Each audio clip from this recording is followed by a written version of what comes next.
Welcome back to another episode of the Educational AD Podcast. We couldn't do these without the incredible support of our sponsors, and we want to take a moment to say thank you to all of them.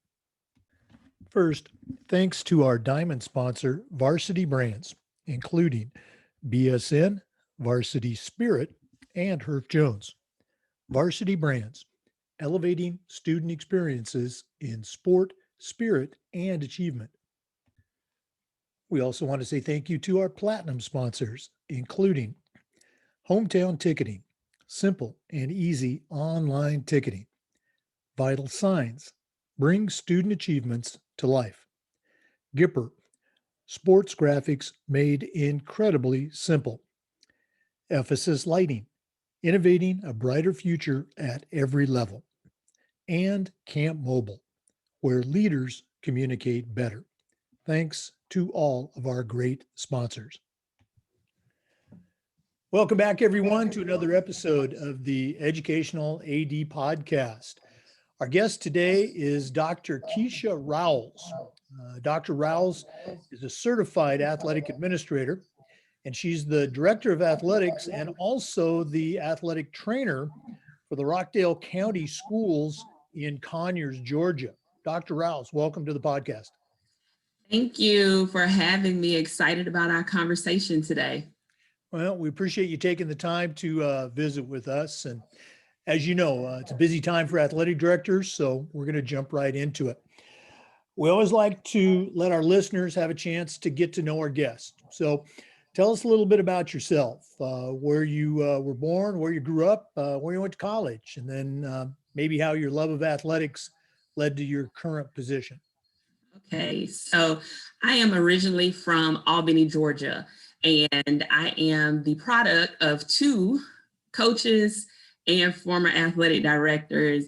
Both my mom was an athletic director at the middle school level. My dad was a high school athletic director and a district athletic director as well. So everyone in my family was always involved in sports, either as a coach or educator, from uncles and aunts to cousins. So I always knew that athletics would be an inherent part of what I did. Just at that time, teaching wasn't really my passion. I was more passionate about sports medicine and the medical aspects and injuries. So I was a two-sport athlete in high school, ran track and played basketball. My parents weren't only my parents, but they were also my coaches and my teachers, because I went to school where my parents were teaching as well. Once I graduated from high school, again, I had to make a choice. I knew that sports medicine was my passion. So even though there were some athletic opportunities that were presented to me, I made the choice to go the academic route to pursue what I knew my passion was. I was able, however, to walk on to the women's basketball team at Armstrong Atlantic State University in Savannah, and only played for 1 year. And again, I had to make a choice. In my athletic training program at the time, we had to get 1,500 hours of contact hours. And so I knew that balancing being a student athlete with those demands and trying to pursue my academic choice, that I had to make a choice, and I chose to pursue the athletic training. So I was a student athletic trainer for the majority of the athletic teams at Armstrong during that time. When I graduated from Armstrong, I went on to the University of Alabama, Birmingham, where I served as a graduate assistant athletic trainer for their track and football programs.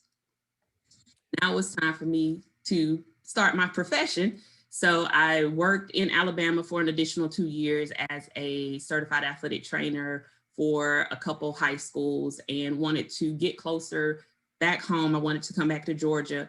Was able to secure a position at a Metro Atlanta hospital, again, serving as an athletic trainer at the high school level. And then the opportunity presented itself. Rockdale had created a position as the athletic coordinator, and I applied for that position. The position was actually created because, unfortunately, in the summer of 2006, Rockdale County had a student athlete succumb to heat stroke. So this position was being created so that there would be an individual at the district level that would kind of oversee the athletic programs and then the sports medicine needs of the athletic program as well. So I started this position in January of 2007 and have been here ever since. And, when you're in education, you do as educators do.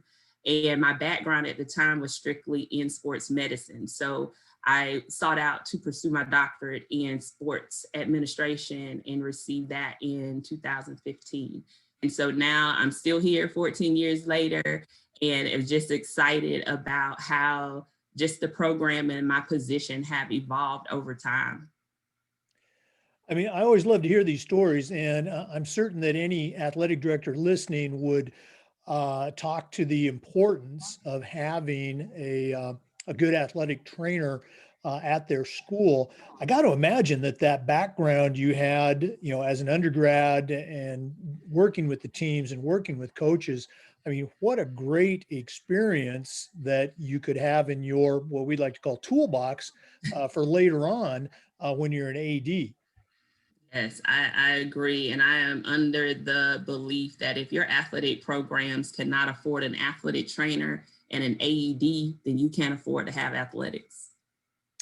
No, again, we're very fortunate at my school here in Florida. We've got just, I mean, she is the best athletic trainer, and just the relationships that they have, the trainers build, with the students, build your program, with your coaches. I mean, they're pretty much an extension of you as an AD. So I can't imagine juggling both jobs. I have a hard enough time with one. How do you do that? Let's talk about that. So that was a part of the process. Excuse me. When I came into this position in '07, I knew that it was unrealistic for me to believe that I could be at 7 sites. I have 3 high schools and 4 middle schools. So it was impossible for me to be at all those sites. So my first objective was to create what I entitled a student athletic aid program.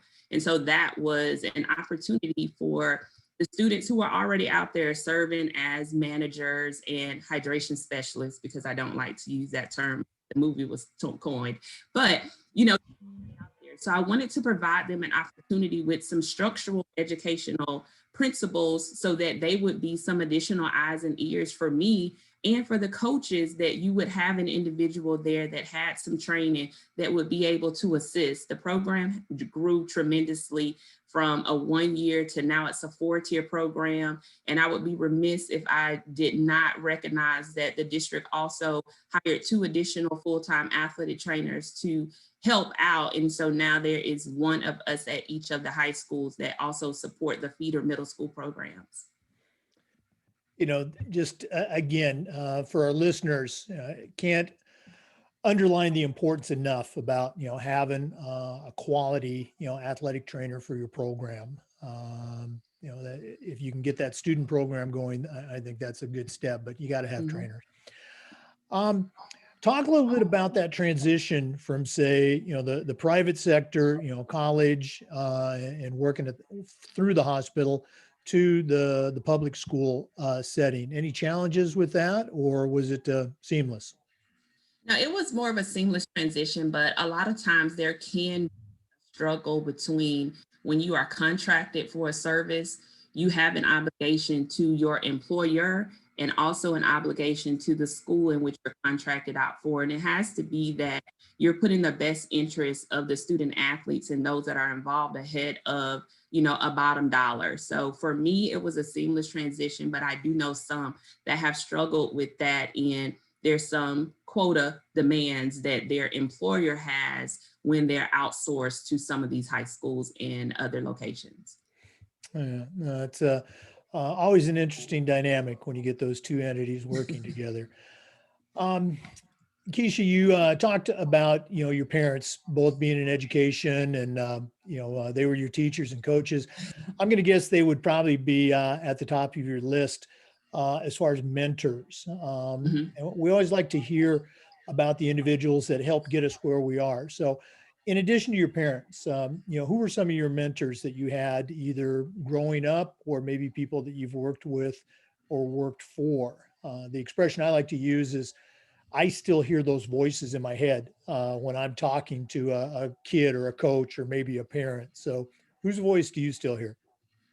Definitely my parents. I mean, I think that they were and continue to be my strongest supporters. You know, they modeled the example that although this job can be very demanding, that you can have a balance, that you can be present in your home, present in your family lives. And also, they taught me just to follow my dreams. You know, there were some bumps in the road in me actually getting my first GA position, to me getting my first employment. So there was some bumps in the roads, but my parents have definitely been, and just that circle with around all of the other coaches that I have been able to have access to, and athletic directors that just were a part of who I were and who I was in growing up. And that's what I knew. So I knew that I had some role models to kind of, when I got to a position, that if I had questions, I can always reach back and call them, and I had seen somebody model what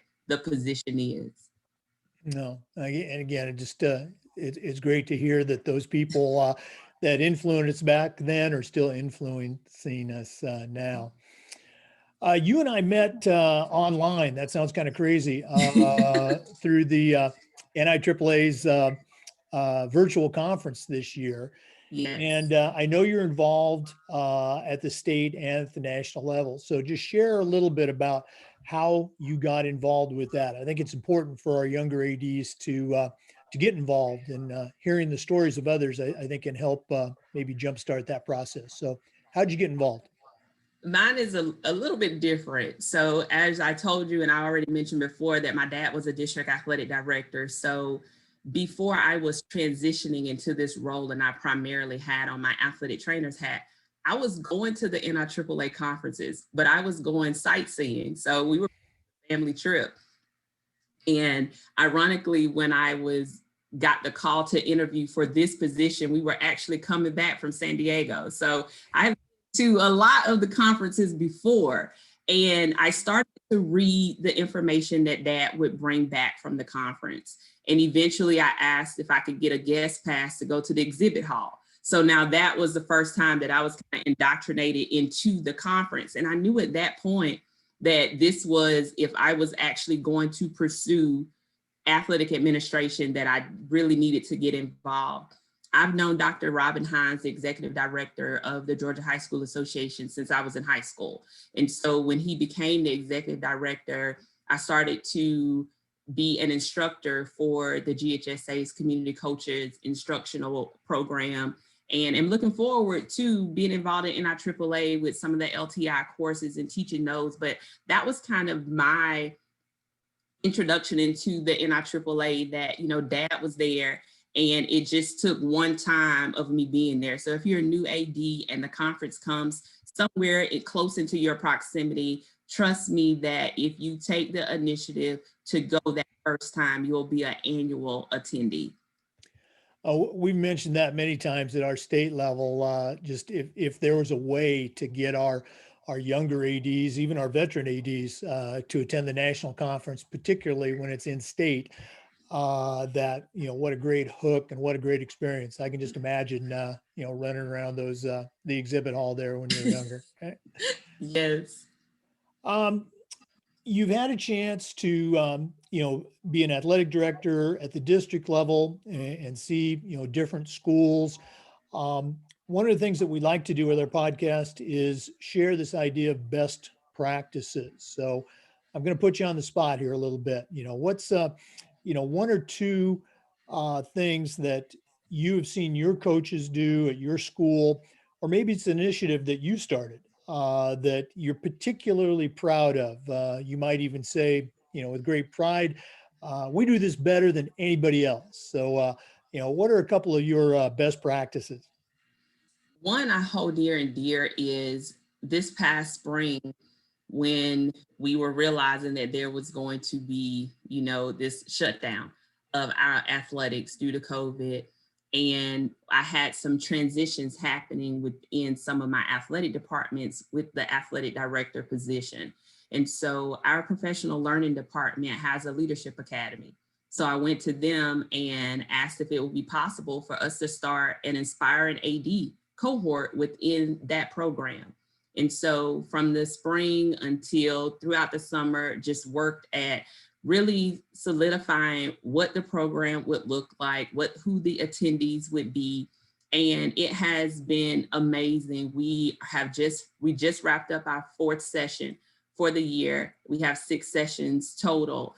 And what it is, it's just my current ADs and aspiring ADs within the district that we're going through, and we're fine-tooth combing the policies. We're looking at, what ways are unique to a particular school, and we're doing groupthink, and it's just a way that now, there's attrition in everything. So if we have that AD that moves on to another district or gets a promotion within our district, that now there's a smoothest transition with an individual now within that building who has gone through the training, who has some of the foundational pieces to at least start successfully in running their athletic department. So I think that has been, it's called Teams Training Educators for Athletic Management. And I'm excited about, we have our simulation day next month, and then there's a capstone at the end. They'll start to present what their athletic philosophies are, whether they're the current ADs or those that are aspiring, that they're already thinking about what their philosophy will be and identifying their purpose statements. And I think once they do that, they'll be better equipped to lead the programs. Next year, I'm hoping to expand that as a coaches academy to either under 3 years of coaching experience and those coaches that are new to Rockdale, because we do have some unique opportunities and some unique policies that we have, and we just need to make sure that they're equipped to understand the Rockdale way. Absolutely. We're a small school, and so, we can't do an AD cohort, but we do our coaches education.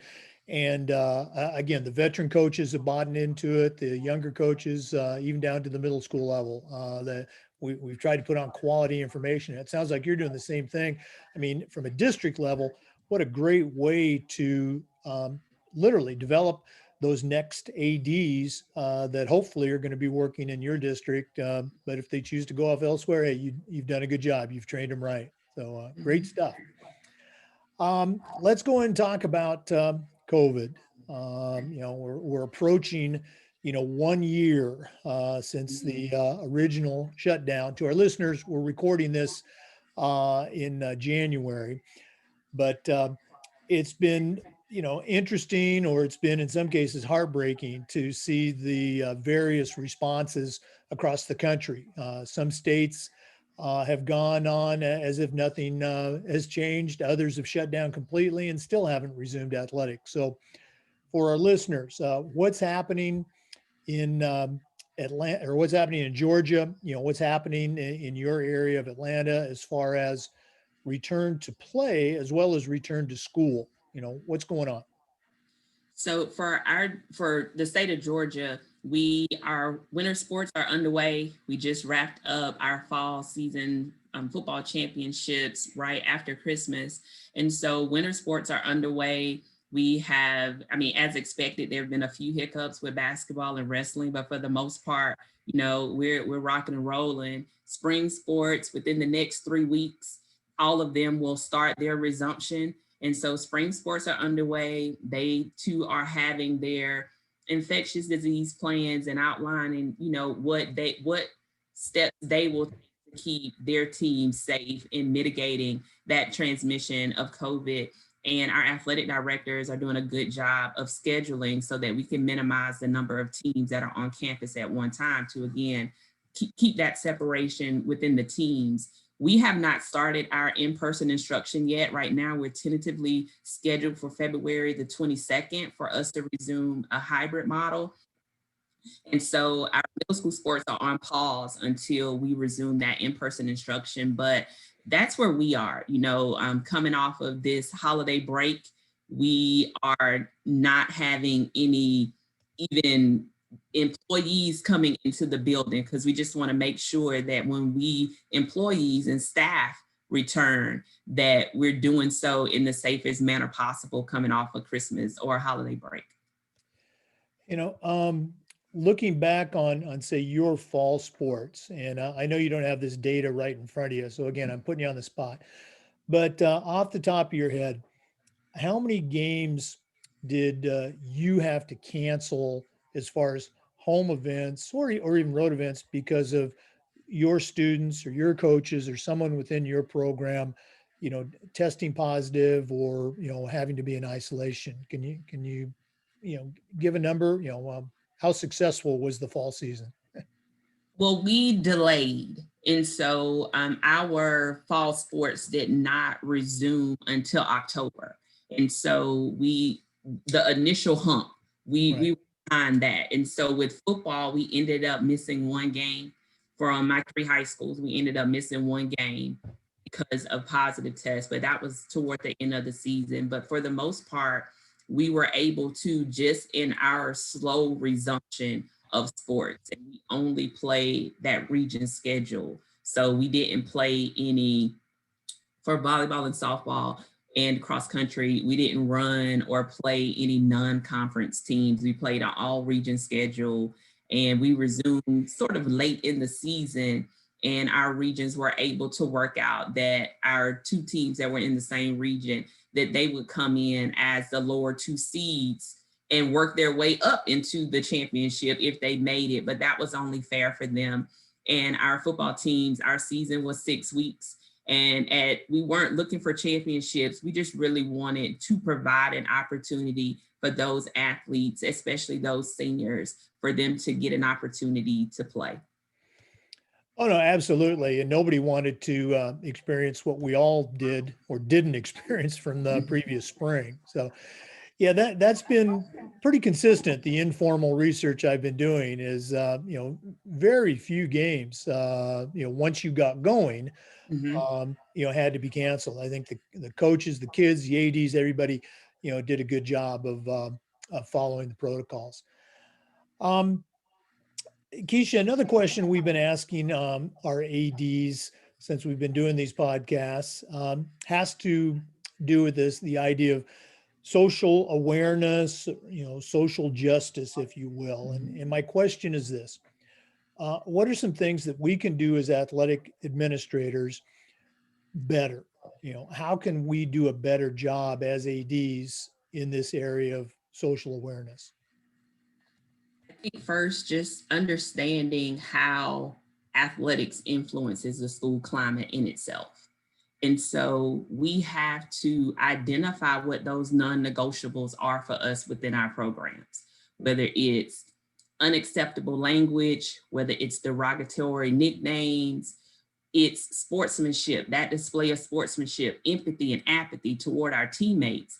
And if we can kind of continue or encourage that dialogue, that creates change, because if we can have the harmony and cohesiveness that we have on our courts and fields and our tracks, why can't we teach our athletes that within the sense of community, for them to transfer those same principles, that same brotherhood, that desire to help mankind out into their communities? And again, it's starting with, what are those non-negotiables for your team?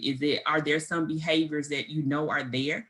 Is there some language that you hear that it's just locker room talk, that you just allow that to happen, but that will then filter out into your community? So if we can stop it where we have them, and they're still impressionable at this age that we have them, so when we can address that now, just imagine when they get out into the world, because sports stays with us. It's those lifelong lessons, those intangibles that we're teaching. So we can get them to then instill that when they're in the grocery store, when they're in church, when they're eating at a restaurant, when we resume. But if we can just get them to look at they look at their teammates regardless of color, orientation, religion, they look at their teammate as a teammate.